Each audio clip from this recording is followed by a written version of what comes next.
Update you on all the running stories and connect you to the newsmakers. City News.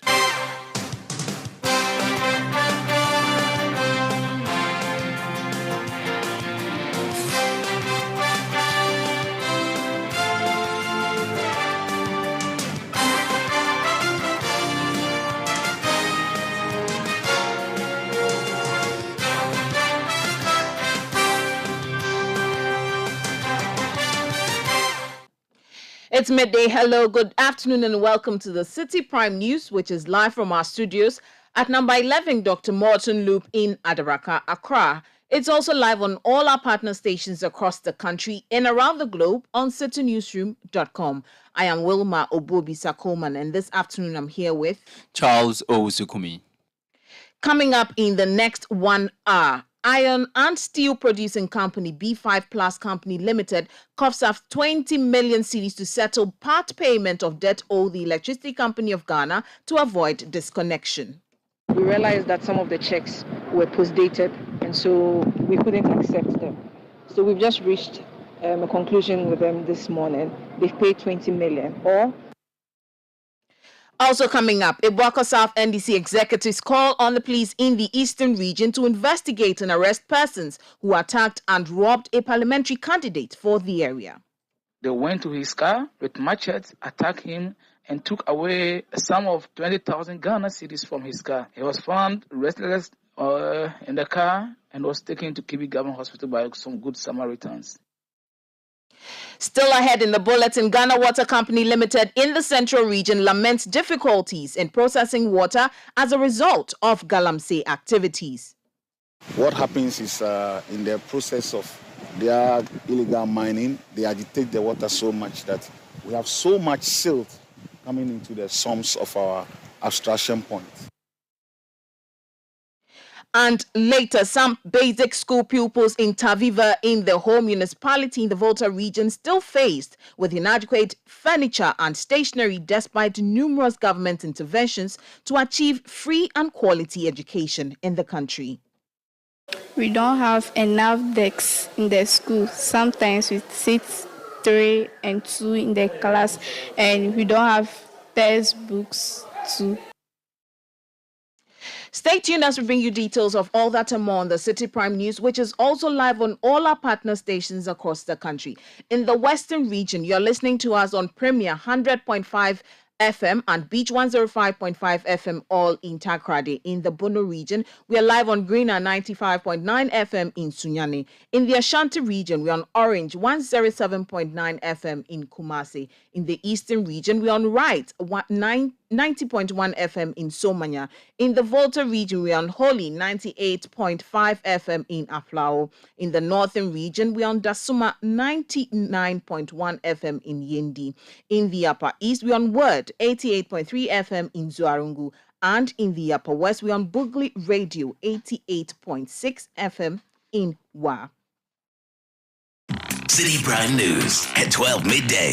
Update you on all the running stories and connect you to the newsmakers. Many thanks for sticking and staying with us. We'll settle for the details of our stories now. A steel producing company in Tema, B5 Plus Company Limited, has coughed up 20 million cedis to settle part of its 42 million debt owed the Electricity Company of Ghana. The Revenue Mobilization Tax Force of the ECG declined an earlier arrangement by managers of B5 Plus to pay the 20 million in installment. According to the manager of the external communications for the ECG, Leila Abubakari, despite citing current economic challenges and the exchange rate as part of their inability to pay their bills, the power company insisted on their demand for an immediate payment of the debt. the instruction from head office was to take at least 20 million Ghana cedis as at yesterday. We realized that some of the checks were post-dated, and so we couldn't accept them. So we've just reached a conclusion with them this morning. They've paid 20 million, or let's assume that by the end of the day, the 20 million should have reflected in ECG's bank account. But we're on our way to disconnect their facilities. They've made 50% payments now, and then the rest of the money will be paid next week. You were here yesterday. Why did you have to come back today? because they generated invoices for them. They showed checks that they were going to pay yesterday. They generated the invoices, and then they hoped that they were going to pay the money into the account. But we realized later on that the checks were post-dated, I think 1 week apart.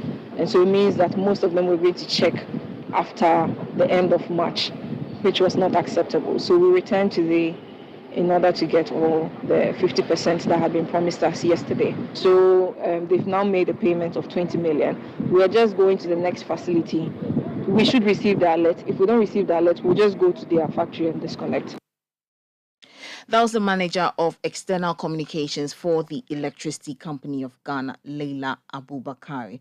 We're joined over the phone lines by Citi News' Fred Duho, who is with the tax force team of the ECG to tell us more.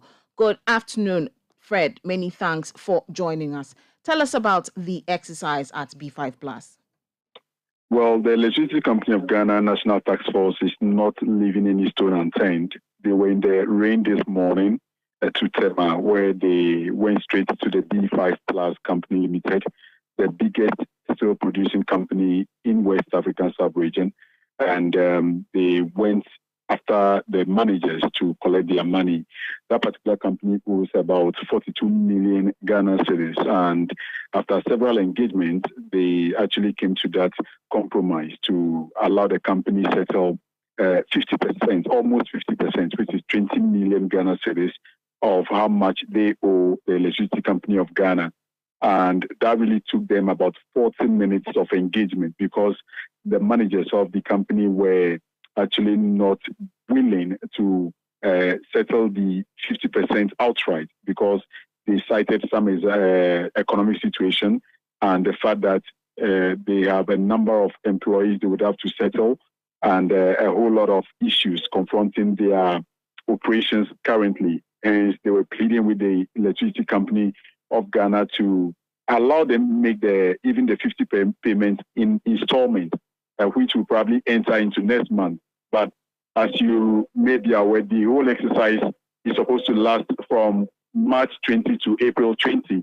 Therefore, they are not leaving anyone out of this. They proceeded to insist that managers of B5+ pay the 20 million outright before they allow them to operate. So after several engagements, the company came to that conclusion and issued a check of 20 million Ghana cedis. And they've also been cautioned to make payments of the outstanding, which is the arrears of 22 million, roughly by next week, or else they will revisit them and make sure they either disconnect them or they collect their money. So ECG National Tax Force is on the operation. We've gotten to the second location this morning, which is Fabric Metal, and they are yet to engage management of Fabric Metal, which is also located somewhere opposite the Saglemi Affordable Housing Project. But just a quick one, I want us to engage with the manager of external communications, Leila Abubakari, to probably tell us what they hope to achieve within the day, or how many companies they hope to achieve to visit today. Welcome to Citi Prime News. Thank you, Fred. How is the exercise going so far? I'm really proud of the team. They're very adamant in taking their monies today, which is the instructions we've gotten from our bosses. Actually, I think you saw when we're making the calls to our bosses to see if there could be a compromise for the company that we visited before. There was no one answering our calls because we have to bring home some money today by all means. So the team is really on that, and they are not taking no for an answer. I think the agreement we had with B5 yesterday was for them to pay 50%. And so when we got there and they were trying to give us excuses, they weren't up for that.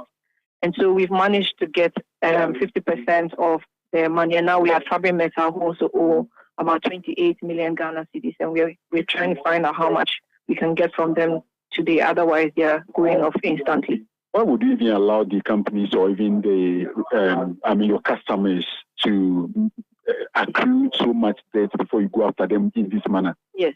And I'm happy you experienced what the negotiation is like. There's a lot of emotional blackmail, more or less, when you negotiate with them. They know they owe. when you sit with them, they throw all sorts of reasons at you. They cite economic conditions, the dollar being fluctuating, and other things. But they should realize that ECG is also a business. We are operating under the same or even if not more difficult situation. Our bills have also accumulated with some of the generators that we deal with. And so I told them, I was very frank with them that it's not as if we don't understand what is going on. In fact, the money that we are collecting today has lost its value. If you're looking at it in economic terms, the present value of the money you're giving us today doesn't match what we supply to you in energy cost at the time that you were consuming the electricity. And so the excuses really won't wash with my boss. And so we are trying as much as possible that henceforth, when they get their bill within the 14 days, if we haven't seen anything in our account, we are walking to their offices to take it. The national exercises in day 3, what would you say you've achieved in the 3rd day so far? Right now, I think that for the teams that we followed, each of them have been able to receive at least 50% from each of the companies that they have gone through. At the moment, I cannot give you an estimate yet, but we have several teams on the ground. And as you know, our offices are partially closed down. Our customer service and 4 teams are open, but everyone else is on the ground collecting something. By the end of the week, we should know how much we have collected. As at Monday, I knew that we had collected about 60 million Ghana cedis from 2 regions. It should be more by today, but I will be able to give you a clearer picture by the end of the week when our reports come in. Wilma, so that is the manager of external communications, Leila Abubakar, sharing some insight with us as far as the tax force operations are concerned. And they are not really giving up until they collect at least 50% of how much a company owes them. But for residential apartments, they either disconnect you or you pay outright. And that is the exercise that is still ongoing. Thank you so much for that update. That was Citi News' Fred Duho, who is with the Revenue Mobilization Task Force of the ECG. Charles will bring us some more stories. Right, the Ghana Water Company Limited in the Central Region is lamenting the difficulties in processing water as a result of galamsey activities.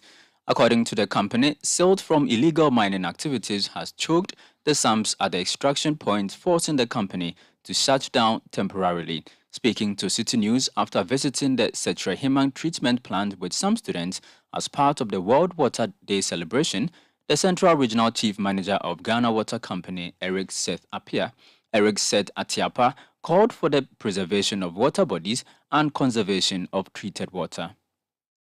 You saw how close galamsey miners have come to our abstraction point. So close. You saw the chamfers over there and how they are starting our activities.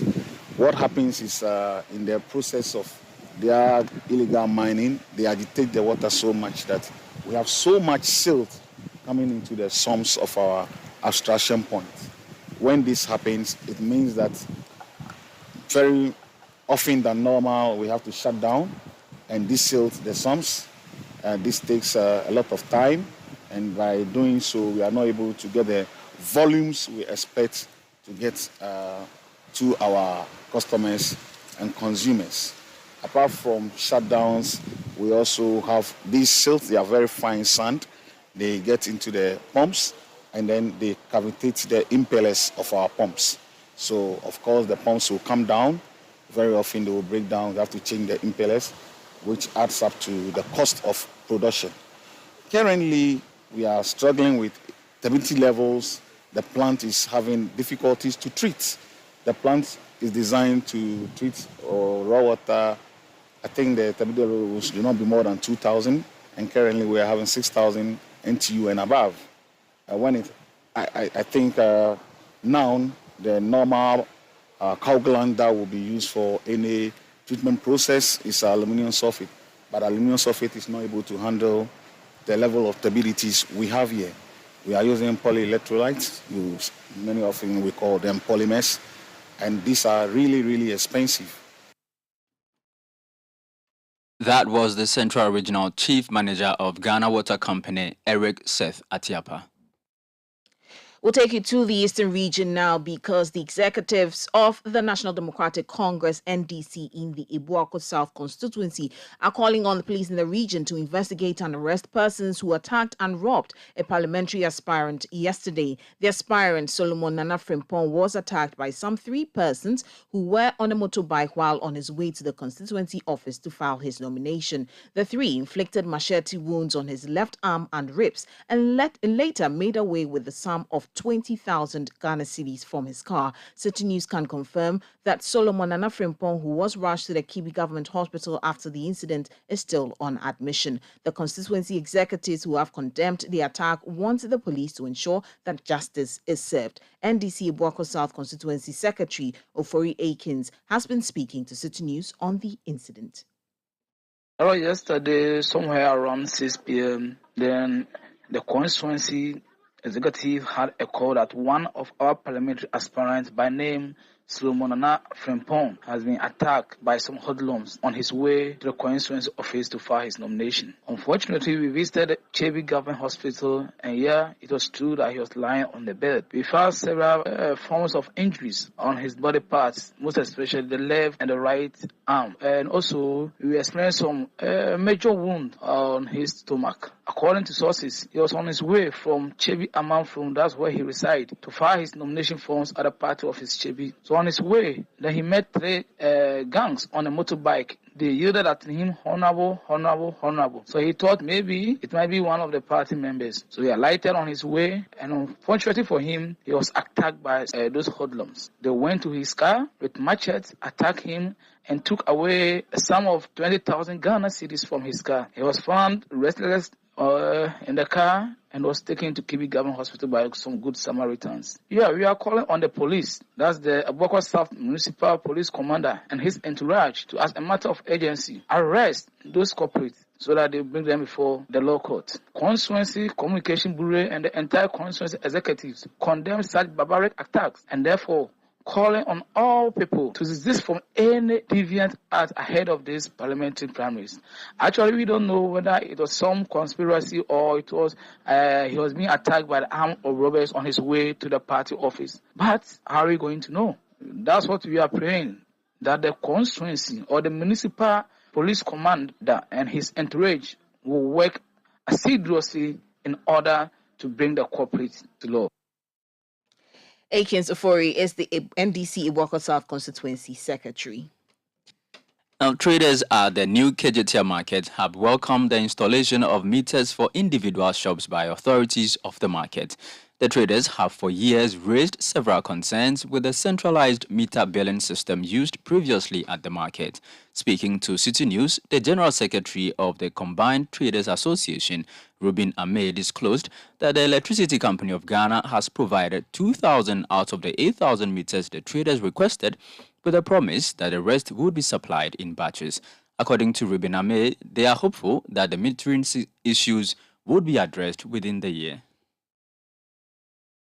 After a back and forth on the meter issue, about a fortnight ago, ECG invited the executives of KJTR Combined Traders to a meeting where they announced to us that 2,000 meters, they've received 2,000 meters out of the 8,000 that they ordered for KJTR market, and that they were informing us and then they were telling us what we were supposed to do for them to come and fix the meters. As for fixing of the meters, it is the prerogative and the work of the ECG. Nobody will have to do that. So therefore, what we are left to do now is to do pre-installation works, that's fixing meter boards, separating the cables for each shop so that we inform Energy Commission. Energy Commission comes to check. Then they give ECG the go-ahead to fix the meters. Now, the 8,000 meters are supposed to come in 3 different badges. The first badge of 2,000 are in here. They are ECG in Kumasi here. We are waiting to finish the work. By the time they finish installing the 2,000 meters, we expect the second badge in, and then the third badge will also come. It is after the third badge is in town and they fixed all the meters. That is when you have a debate between the ECG management and the traders, and then officially the prepaid meters will be commissioned, and then the bulk meter will be taken away. So they will be fixing the 2,000, but they will not be connecting to the national grid until they finish fixing. If they do not do that, what it means that the prepaid meters will be reading whilst the bulk meter will be reading. That will be a double reading of bills. So you wait until all the meters are fixed, and then you have a debate of ECG management and the traders. And then officially, the meters will be commissioned. That was the General Secretary of the Combined Traders Association, Reuben Ame. You're listening to the Citi Prime News live from our studios at Adabraka in Accra. Still ahead in the bulletin, Best Cocoa Farmers Association are calling on government to put a ban on the export of poultry manure. We'll bring you details of that story and others shortly. Do stay with us. Citi Prime News at 12 midday. Updates you on all the running stories and connects you to the newsmakers. Ajwapa, what's all this condom business? Oh, I've told her over and over again that she won't get pregnant, and she's still insisting. Oh, isn't she the same person who said we would not have sex till we go out for at least 2 years? For all this time? Oh, and she still can't trust me enough? Ama, when I try to do something small, no, condom this, condom that. So handsome man like me, she probably thinks I have HIV. Using a condom will protect you and your partner. Condoms are effective for protection against a wide spectrum of STIs and HIV infection. Don't take risks. Use a condom every time. Always come prepared. This advert is brought to you by the Ghana AIDS Commission. Keys. What could be simpler than a key? Who doesn't have a key? A car key, an office key, a drawer key. But there's one key that rules them all. The house key. The key to a place we call home. The key to the home where everything comes together. The key to a home that is our own. A home where we make life happen with our families and loved ones. Adoha has been working hard for over 30 years to make home ownership within reach for many. Say yes to property with Adoha. Your dream home is one call away. Your dream home is a few clicks away. Visit our Accra project, The Place, by calling 030-2789-757. Listen up, people. There's good news for Airtel Tigo customers who haven't started and those who are yet to complete their SIM re-registration.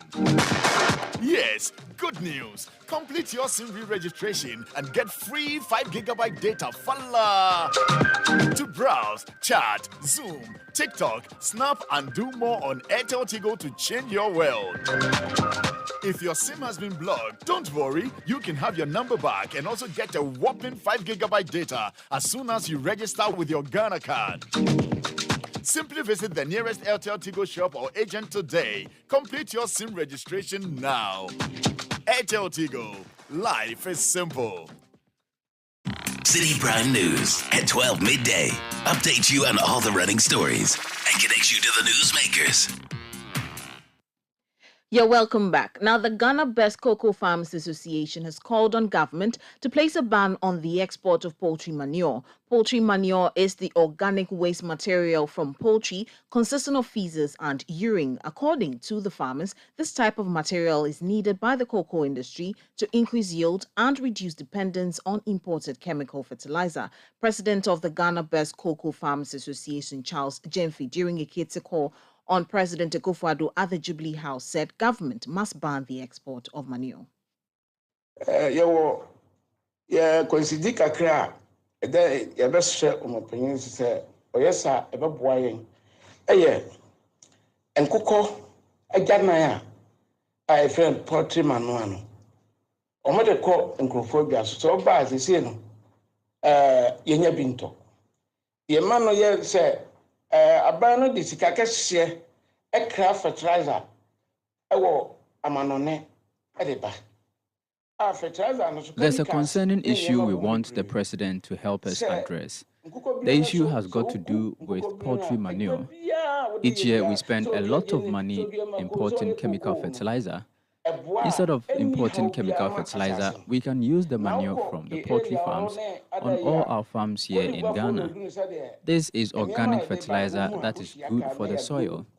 Unfortunately, our neighbors from Côte d'Ivoire and other countries are now buying the manure from the poultry farms here in bulk, while local farmers cannot have access.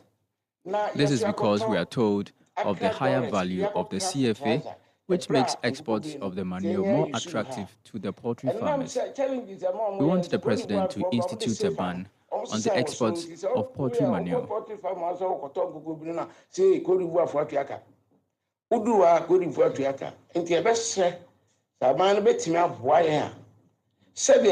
Nanka soya beans. Normally, Burkina. They say soya beans or Mojai. The factories, soya beans abu amutumi juma. Se base ya krasa en kukoja na ya fan ko bi maswa. Na ye wear hair. Omo be ma to ama sika twitwi dia e be kra fertilizer bebrebe no. Ye de beto en kukoja na no ama ya yusuni hair. Charles Jemfi is president of the Ghana Best Cocoa Farmers Association. Now, COVID-19 vaccination centers were expected to be busy with people taking vaccines or boosters following the campaign to get people vaccinated. However, the situation is different on the grounds. A tour of some major health facilities in the national capital, including Adabraka Polyclinic, Greater Accra Regional Hospital, and the Mamobi Hospital, reveal a low turnout. As of the time of this report, the Adabraka Polyclinic had recorded about 10 vaccines, whilst the Greater Accra Regional Hospital recorded only 3 people coming in. Speaking to City News, a principal nursing officer at the Greater Accra Regional Hospital, Hilda Akofa Kumako, says her outfit will keep intensifying the campaign for people to get vaccinated against COVID-19. The festive season is usually characterized with events, get-togethers, and huge public events, which are usually patronized by Ghanaians and foreigners alike. The Ghana Health Service, in a bid to prevent a possible surge in COVID-19 cases before, during, and after the Christmas festivities, announced that it will begin vaccination of citizens who are yet to be vaccinated against COVID-19. The latest vaccination drive, which is expected to last for 5 days, is under the theme, Protect Yourself, Protect Your Family, Get Vaccinated Against COVID-19. The Ghana Health Service has currently administered a total of 21,179,341 vaccine doses as of November 30. The Ghana Health Service is hoping to vaccinate about 1.4 million. We apologize for that voice. We'll bring you the appropriate one in this bulletin or in our subsequent ones when we find it.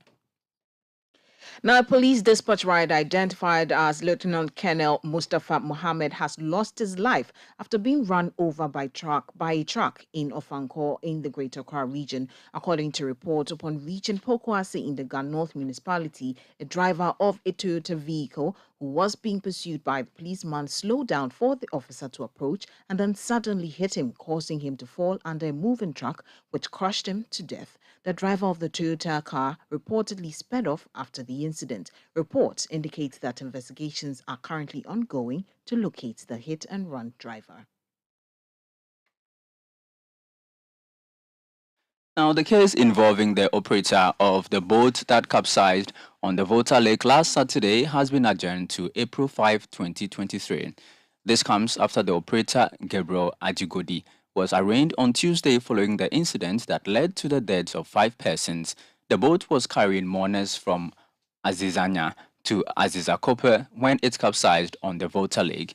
Meanwhile, the Member of Parliament for Ada Comfort Doyo Kujugansa is questioning the work of marine police officers stationed at the Volta Lake. According to her, the accident could have been prevented if officials in charge of ensuring the safety of people were performing their duties diligently.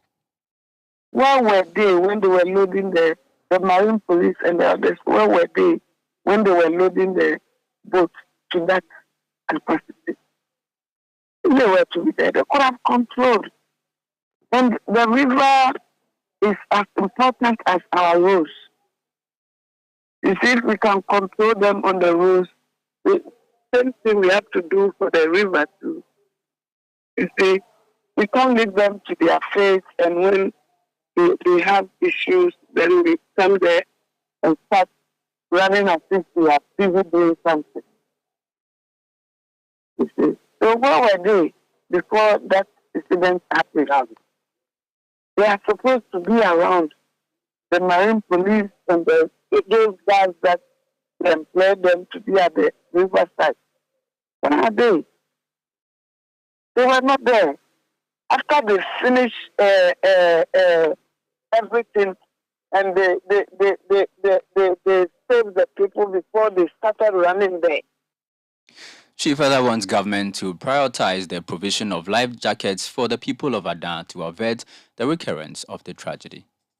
My appeal to government is we should make life jackets available. No, some of the things, we should let it be real and we should stop this fake thing. When a hospital doesn't have a spreadsheet for beds, if they hear a president is coming, they will look for some to come and spread there so that the president will see that there is basic. But meanwhile, there is no one. Immediately there is a problem. You see people wearing life jackets on the river. The life jacket, do they have them in their boats? Do they have them in their boats? The Minister of Transport, what is he doing about it? This one, you won't buy bitumen to 6 potholes. You won't go and buy gravel to 6 potholes. So if you get the budget something for them, for this life jacket. Comfort Doyo Kujoganza is the Member of Parliament for Adan. Now, several workers of the Pantang Hospital and quarters are living in dilapidated buildings which have deemed unsafe for occupancy after a structural integrity test. According to the hospital's administration, neither it nor the government has given anyone the permission to live in these unsafe buildings. There's more in this report by Citi News' Enusafo.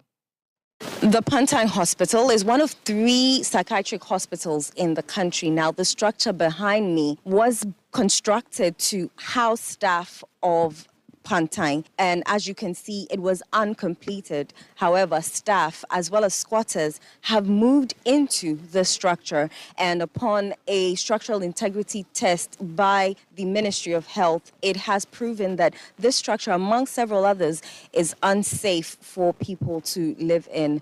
We're going to go inside, assess the situation, and speak to some of the people who live here to ascertain why they choose to live in the structure. So initially, when you come inside, you can see that the stairs have still not been completed. I'm climbing up. You can also see iron rods sticking out, and the iron rods are also rusted. And some of the stairway has been built with wood, and it's broken in some places. Some of the steps are not there. It's also crooked to one side, and yet people still climb up this stairs. They still use it. There are also wires. They haven't been properly put together, and yet people still live here comfortably, going about their daily lives unconcerned. Just as I said, there has been an eviction notice on the wall, and I'm going to read that out. It says, final eviction notice to the non-workers at Okonko block, which is this particular block that we are in. And it's been signed by Frank Banin, the hospital director. He says, we write to serve you the final eviction notice to vacate the hospital's uncompleted building block, Okonko. The committee has decided to give you the final opportunity to move out from the rooms you occupy on humanitarian grounds within 2 weeks after the receipt of this letter. You have been identified as a non-worker of the Pantang Hospital by living in the hospital's uncompleted building block. This is to pave way for staff of this hospital who travel long distance to and from the workplace to be accommodated on the hospital compound. We shall be compelled to eject you forcefully if you fail to do so after the expiration of this final deadline. And it was dated February 18, 2023. Now, let's speak to some of the residents to ascertain why they choose to live here. How long have you lived here? I've lived here almost 2 years. Obina, did the hospital authorities give you this accommodation, or you came to live here on your own free will? No, the walling of the hospital affected my accommodation, so the hospital authorities asked me to move into this building. With wood. And how do you feel living here? Is it safe? Some of the steps are not there. It's also crooked to one side. The building is very strong, but if you look at it, you would think it is not. It only looks old. There's an eviction notice on the wall. Does it affect you?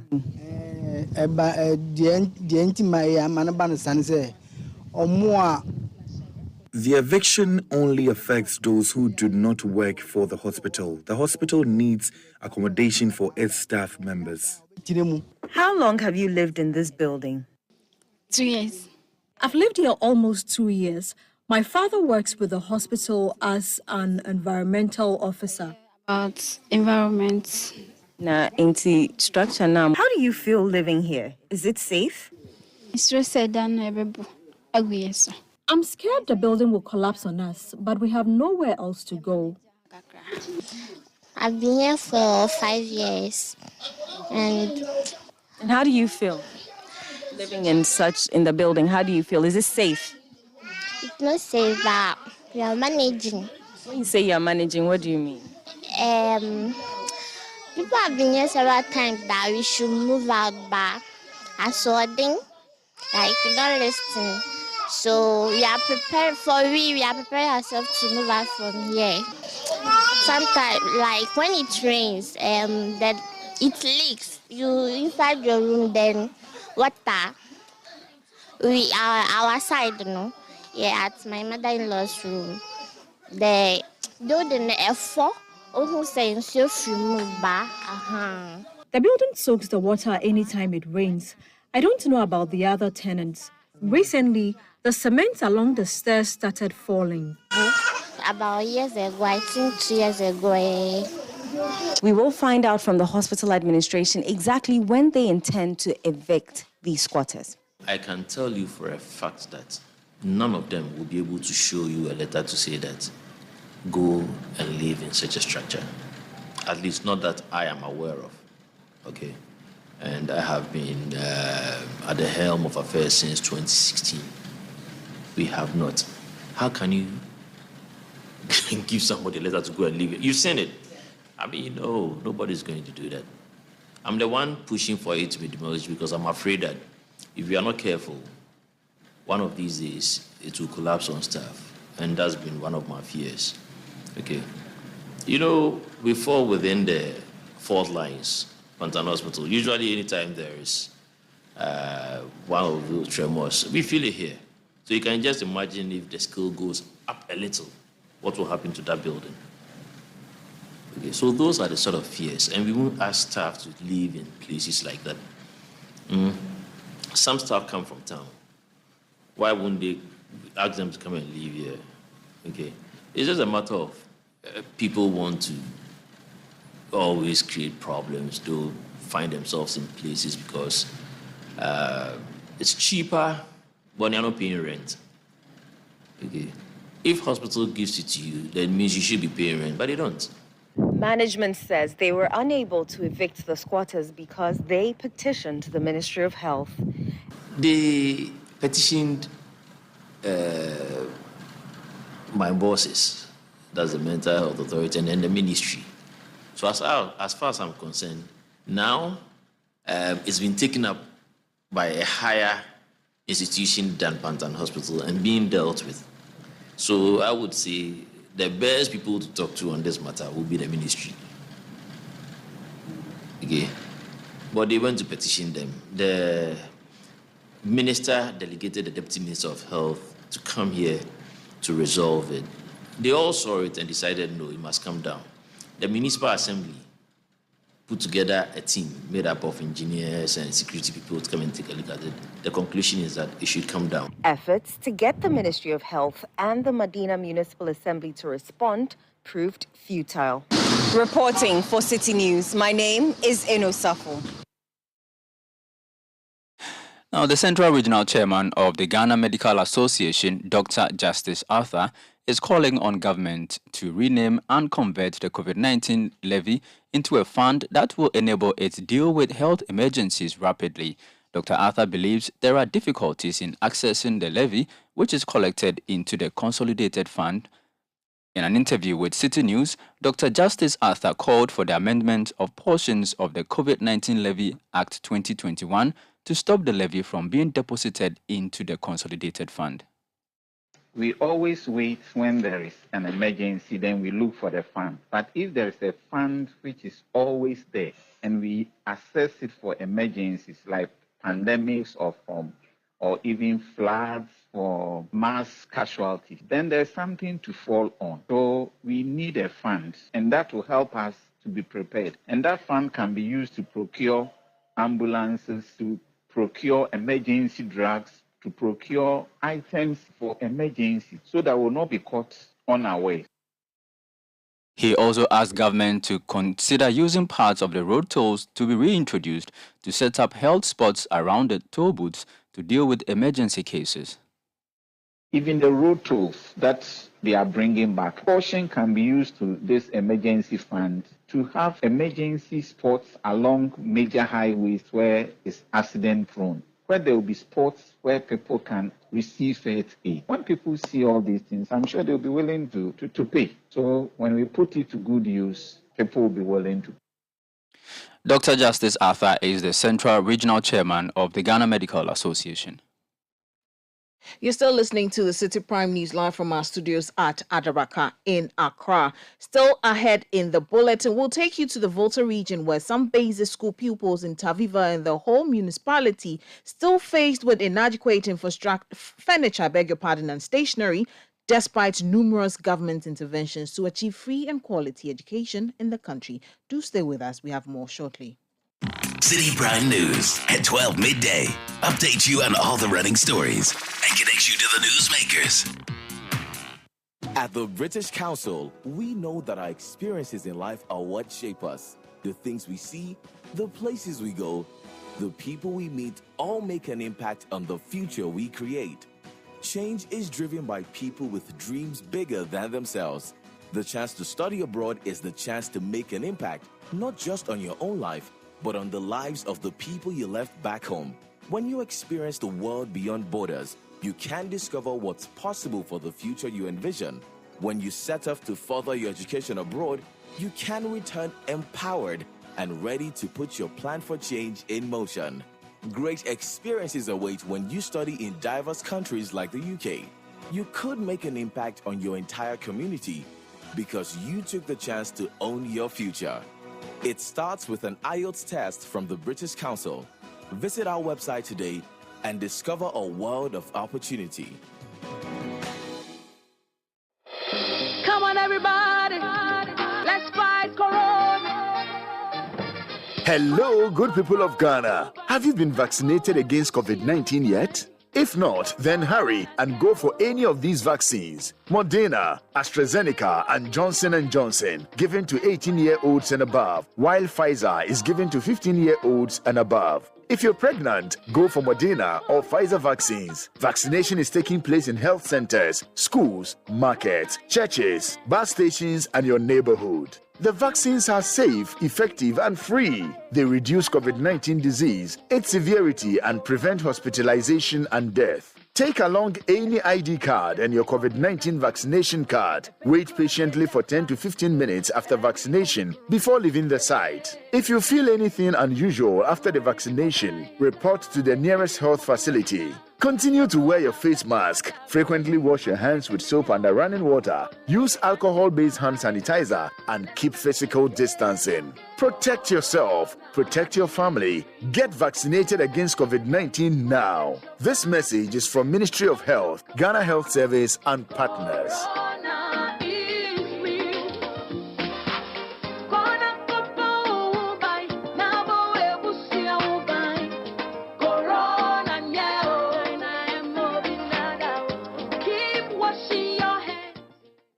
Your favorite jewelry show, the Jewelry Art Show, is here again. Come and see exciting designs from renowned artists from around the world. Get exclusive discounts from our exhibitors and polish your jewelry pieces for free. Date is 31st of March to the 1st of April. Venue A&C Mall in East Legon. Time is 10 a.m. to 10 p.m. each day. The rate, it is absolutely free. The 2-day events will feature ready-to-wear designers and designs that would excite and tickle your imagination. This will be coupled with with exciting musical performances from your favorite artists. The Jewelry Art Show is brought to you by NC Group Limited and proudly sponsored by PMMC and PJL, ANC Mall, Citi TV, Citi FM, Sikupa Jewelry, and MFA Jewelry, and supported by Federation of Goldsmiths and Jewelers Association and the Ministry of Tourism. For sponsorship and enquiries, please call 0599 428 555 or send an email to jewelry@nzgh.com. Jewelry Art Show, projecting Africa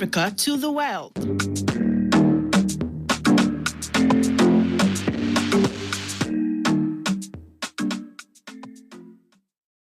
Citi Prime News at 12 midday. Update you on all the running stories and connect you to the newsmakers. You're welcome back. Now, the Ghana Water Company Limited has attributed the recent hikes in water tariffs to the high cost of treating water. The Public Utilities Regulatory Commission, PURC, on January 16 increased electricity tariff by 30% and 8.3% for water. The adjustment took effect last month. Speaking at a press conference to mark World Water Day, the head of corporate communication at the Ghana Water Company Limited, Stanley Marty, said the cost of production would be passed on to the consumers as the company cannot bear the entire cost. There's a natural water that we are endowed with. That's the one that flows to our water bodies. Maybe you can fetch it for free, but Ghana Water Company does not abstract that water for free. We pay to the Water Resources Commission. Now, after that, we need to import chemicals. Okay, we need to pay for energy. We need to pay the workers that treat the water. We need to pay the workers that work with the Ghana Water Company Limited. We need to pay for all the processes before the water gets into your home. So definitely you will have to pay for it. Now, we produce water, but we don't produce pipelines. We don't produce faucets. We don't produce everything that is needed to connect the water into your home. So we need to buy all those things to enable you have access, get the water that we treat. So everything about water treatment before it gets to you, from abstraction to the final consumer, okay, is not free. We pay for it. So we'll put that into the tariff, and that is what PULC says, and then we give to our consumers. Stanley Mate is the head of corporate communication at the Ghana Water Company Limited. To some football news now, Black Stars goalkeeper Joseph Wolacott has been declared fit to train this evening at the Baba Yara Sports Stadium by the medical team after he hobbled off during a training session yesterday. Wolacott was struck by the goalpost in training and was immediately assessed by the medical team and given emergency treatment. Ghana will take on Angola in the first leg of the 2023 AFCON qualifiers on Thursday at 4 p.m. in Kumasi, with a return encounter slated for March 27 in Luanda. Both countries head into the class level on points in Group E. Speaking to City Sports ahead of the game, former Black Stars midfielder Derek Boateng urged Ghanaians to give new coach Chris Hughton the needed support in his first game in charge of the national team. You know, the only thing I would say that Ghanaians should keep on supporting the Black Stars. You understand? Because it's really, really important for us. You know, me personally, you know, now we are in a very difficult moment, you know, in our football. So, but it's about time, you know, things will get better and, you know, we keep on supporting them and we hope so that they can win the game, you know. That was former Black Stars midfielder Derek Boateng. Now, despite the numerous government interventions to achieve free and quality education in the country, some schools still face challenges in making this a possibility. Pupils in some basic schools in Tafiove in the whole municipality still face basic challenges, such as inadequate furniture and stationery for their academic activities. There's more in this report by City News' Desmond Selassie-Yago. Every child needs a decent classroom, furniture, relevant books, competent teachers, among other necessities, to have a holistic education, especially at the basic school level. Sadly, this is not the case when it comes to basic schools in some parts of the country. Here at the Taviepe EP and RC basic schools, the lack of textbooks and other stationery materials is hampering academic activities. 3 or more pupils here also have to share a desk meant for 2. This, according to the pupils, is really affecting them and want urgent steps to be provided to address their challenges. We don't have enough desks in the school. Sometimes we sit 3 and 2 in the class, and we don't have textbooks too. So we want the government or any other person to help us. We don't have textbooks and desks in the classrooms, but our parents provide us with exercise books. And the school also don't have the essential textbooks. Yeah, it is affecting us academically because, like, we don't feel comfortable when learning. If they can provide the desks and the textbooks, then to help us. We don't have textbooks, desks, and so on. So we want someone to help us academically so we can learn and become something in future. Acting headmaster of the Taviepe Haviepe RC Basic School, Ebenezer Chifoko, in a City News interview said, the school is plagued with several challenges. He said, government is yet to provide teachers with textbooks of the new curriculum, making it difficult for teachers to teach. For the lack of furniture in the school, students find it difficult in terms of writing their exam or even notes in the classroom. So you find some of the students sitting 4 or 5 on one desk, and so that is making their learning very difficult in the school. And this is also affecting the outcome at the end of the day. Now, in terms of computing, I must say that for the lack of computers in the school, the children are not partaking in a practical lesson. And so you see that this is resulting in their outcome at the end of the day. So we appeal to anybody who can help us in terms of computer in the school. Now, when it comes to the lack of textbooks, teachers and students are finding it difficult to teach and then learn. Although both schools have received some textbooks and stationery for learning, they still want more to adequately ensure all students and teachers are equipped with the necessary materials during teaching and learning. The acting headmaster of the Taviepe Haviepe RC Basic School appealed to the public to come to their aid. We appeal to the public that whoever these challenges touches the house should come to our aid, most especially in terms of textbook and then computer. An indigene of the area, Selam There, who donated some items to the pupils, also called on government and the public to help in providing furniture and libraries for the schools to enhance their academic activities. It calls for a library as well as desks and furniture for the students to be able to sit on pieces of furniture to be able to undertake their academic exercise. So I'll use this medium to call on government as well as other organizations to come to their aid and help them with furniture. Reporting for City News, I'm Desmond Salasiago. We're still with education. A lack of adequate infrastructure at the Sefi Wioso College of Education in the Western North region has led to a drastic reduction in admissions this year. According to the principal, the college's current range of facilities cannot accommodate the average yearly intake of over 500 students. He made this known during the college's matriculation ceremony for the 2023-2024 academic year. City News' Western North correspondent Stanley Bwedi has more in this report. The Citi Wioso College of Education has been in existence for over 70 years and has produced many personalities over the years. The award certificates and degrees in programs such as Bachelor of Education in Science and Mathematics, Mathematics and ICT, Science and ICT, Visual Arts, Agricultural Science, Home Economics, Technical and Early Childhood Education, amongst others. But the infrastructure of the college has not seen any significant improvement since its establishment in 1952, a situation that is a grave concern to all. At its 71st matriculation ceremony, Dr. Emmanuel Kasama, in an interview with City News, noted that the college could not offer admission to an appreciably number of students due to the infrastructure deficit. Infrastructure is one of the major challenges that the colleges are going through. So this year, for instance, we were not able to admit our usual number of 400, 500 because Minister informed us that we should admit number of students that our facility can take care of.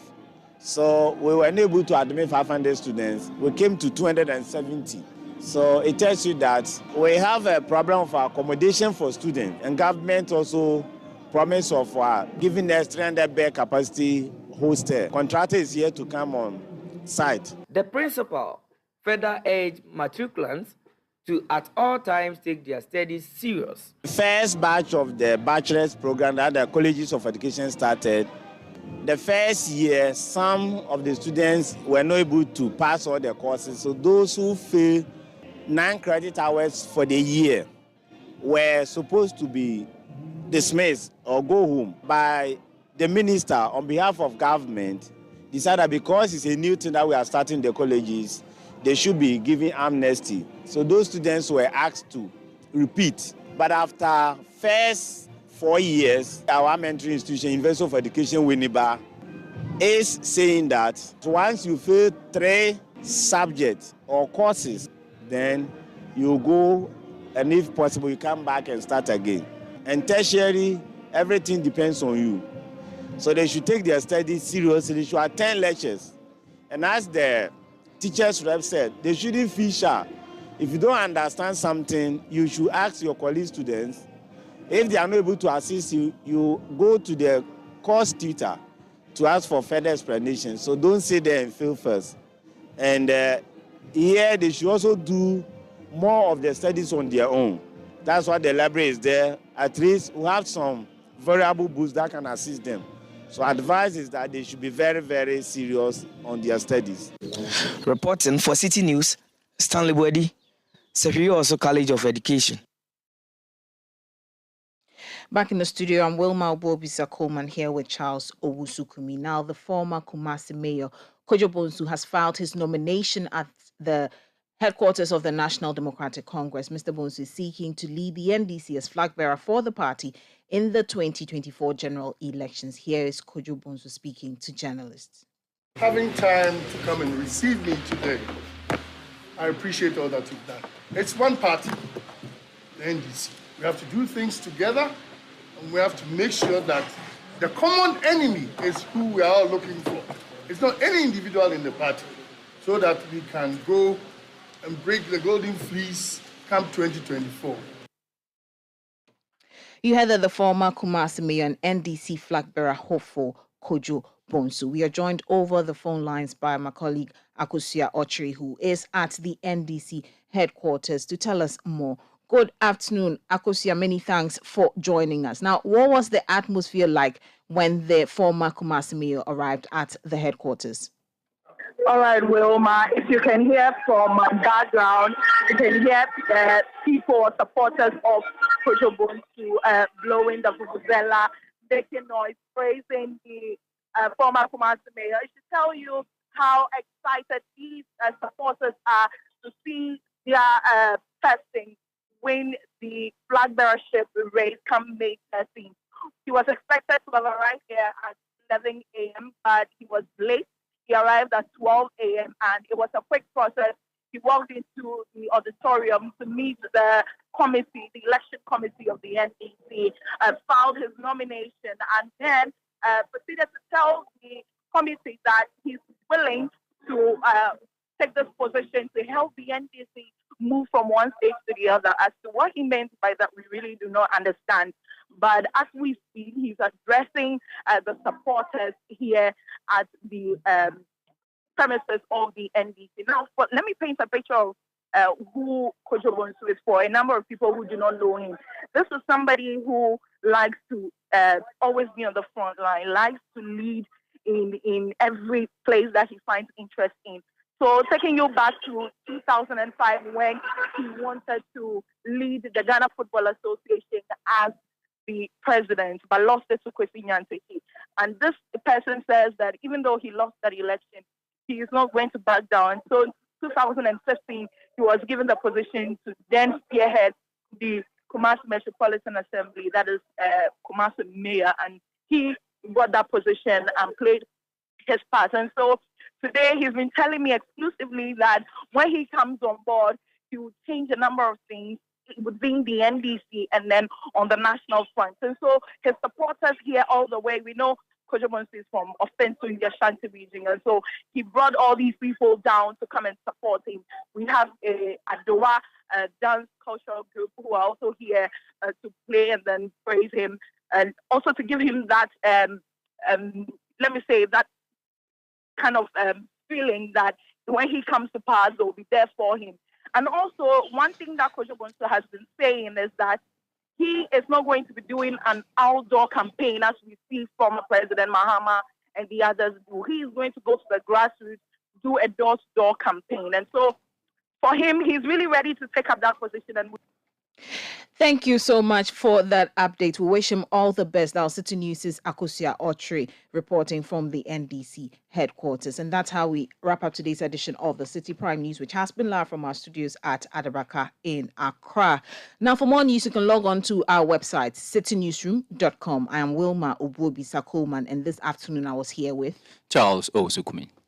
Many thanks for doing the listening. Up next is the afternoon's edition of the City Business News with Michael Obodu. Do stay tuned.